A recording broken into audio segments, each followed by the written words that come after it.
Kita ini Bapak Ibu sekalian bukan hanya mewariskan hidung, telinga, ya, mata, dagu, rambut, kaki dari orang tua kita atau leluhur kita, bukan. Kita juga mewariskan gen yang kaitannya dengan emosi atau perasaan mereka. Contoh, biar gampang dicerna. Sekarang katakanlah keturunan sekarang nih misalkan.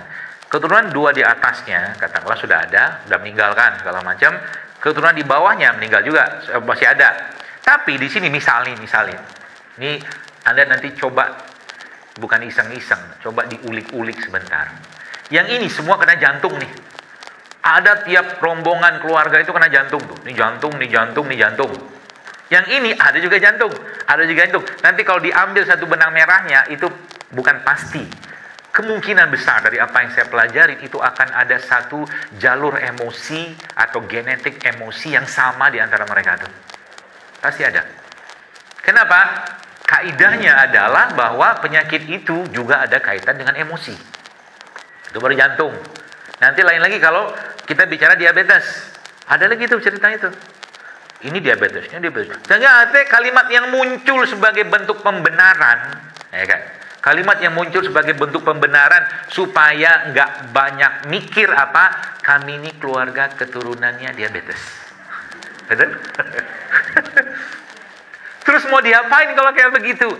Masuklah agama di situ. Itu maksudnya. Berarti misalkan kalau jantung ini, misalnya, jantung itu punya karakter. Jantung kita punya karakter emosinya ada. Ginjal kita punya karakter emosinya, paru kita punya ada, semua ada. Ya, gitu. Maka karakter emosi inilah kalau agama masuk dia bisa mangkas. Dia bisa putus. Contoh ya. Gini, misalkan saya melihat kasus kayak begini gitu kan. Mohon maaf gitu kan. Kalau kita bicara misalkan Khadijah radhiyallahu anha dengan Rasulullah SAW. Secara status kebangsaan atau sosial kan Khadijah luar biasa ya. Tapi setelah Khadijah itu menikah dengan Nabi SAW, beliau merendahkan semua itu untuk memposisikan beliau radhiyallahu anha sebagai istri dengan didikan Nabi SAW. Sehingga apa ya, aman tentram. Nah tapi ya dalam syariat setahu saya ya, meskipun bukan hadis ya, kan tidak dianjurkan menikah yang tidak sekufu. Tidak dianjurkan. Karena yang terjadi apa? Yang terjadi nanti akan terjadi penindasan dari salah satu pihak. Kalau agama tidak masuk di situ, maka bisa jadi suaminya akan menindas istrinya atau istri akan menindas suaminya. Ya.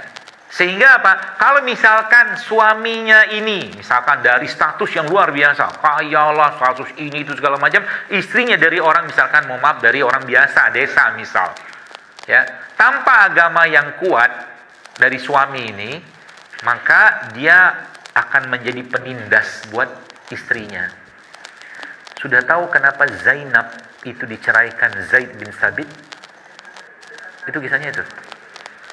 Karena status Zainab itu lebih tinggi daripada Zaid. Ya kan? Itu ceritanya itu. Yang akhirnya Nabi SAW yang menikahi Zainab saat itu. Dan Allah sendiri yang langsung memerintahkan, karena saat itu di dunia, di Arab saat itu tidak dibolehkan menikah antara anak angkat, istri anak angkat, tidak boleh katanya dulu budayanya.